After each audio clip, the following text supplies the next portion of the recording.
కూడా మీరు గమనించండి. మరో విషయం కూడా గమనించండి. 14 ఏళ్ళు సీఎంగా చేసినా కూడా చేసుకునేందుకు ఏమీ లేదు కాబట్టి, చెప్పుకునేందుకు ఏమీ లేదు కాబట్టి చంద్రబాబు రాజకీయం అంతా కూడా పొత్తులు, జిత్తులు, నక్క జిత్తులుగా సాగుతా ఉంది చంద్రబాబు గారిది.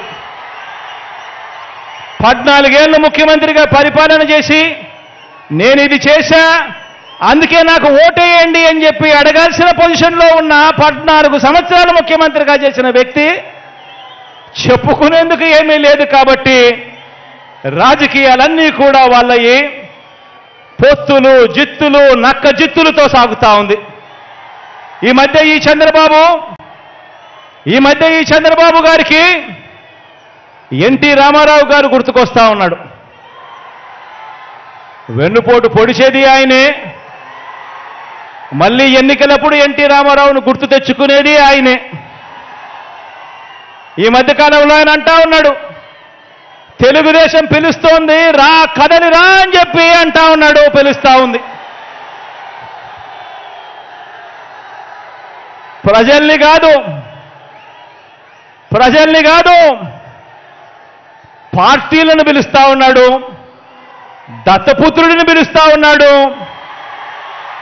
నేనిచ్చే ప్యాకేజీ కోసం రా కదలి రా అని చెప్పి దత్తపుత్రుడిని పిలుస్తా ఉన్నాడు. వదినమ్మను పిలుస్తా ఉన్నాడు.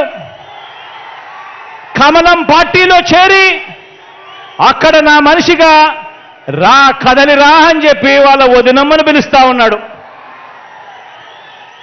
రాష్ట్రాన్ని అన్యాయంగా అడ్డగోలుగా విడగొట్టిన రాష్ట్ర ద్రోహుల పార్టీని వైఎస్ఆర్ గారి మరణం తర్వాత ఆయన పేరును కూడా అన్యాయంగా ఛార్జ్షీట్లో పెట్టిన నమ్మక ద్రోహుల పార్టీని 4 ఓట్లు చీల్చినా చాలు, నువ్వు కూడా రా కదలి రా అని చెప్పి చంద్రబాబు నాయుడు గారు పిలుస్తా ఉన్నాడు.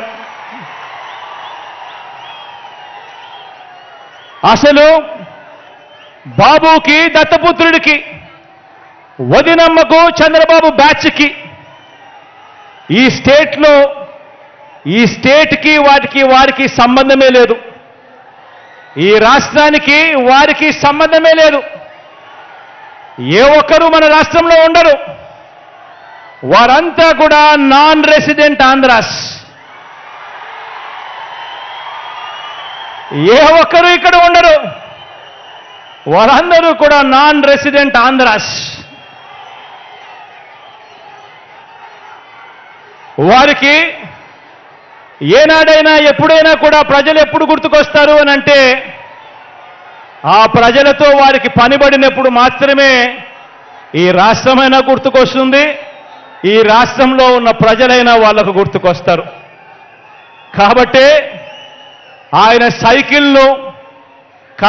ఈ పెద్ద మనిషి సైకిల్ తొక్కటానికి 2, దాన్ని తోయటానికి మరో 2 పొత్తులో తెచ్చుకొని రా కదలి రా అని చెప్పి పిలుస్తా ఉన్నాడు. ఈ పెద్ద మనిషి చంద్రబాబు నాయుడు గారికి పొత్తే లేకపోతే కనీసం 175కు 175 చోట్ల ఎన్నికల్లో పోటీ చేయించుకునేందుకు కనీసం అభ్యర్థులు కూడా ఈ పెద్ద మనిషి చంద్రబాబు నాయుడు గారికి లేరు. ఇలాంటి దిగజారుడు పార్టీలన్నీ మీ జగనన్నే టార్గెట్గా ఆయుధాలు రెడీ చేసుకుంటా ఉన్నాయి. ఇలాంటి దిగజారుడు పార్టీలన్నీ కూడా మీ జగనన్ననే టార్గెట్గా, పేదవాడి భవిష్యత్తునే టార్గెట్గా, పేదవాడి సంక్షేమాన్నే టార్గెట్గా వీరంతా కూడా వాళ్ళ ఆయుధాలన్నీ కూడా రెడీ చేసుకుంటా ఉన్నాయి. వీరితో యుద్ధానికి నేను సిద్ధం.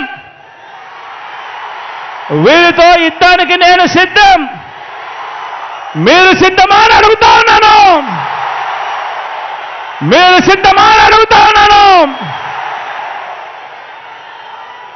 ఈ యుద్ధం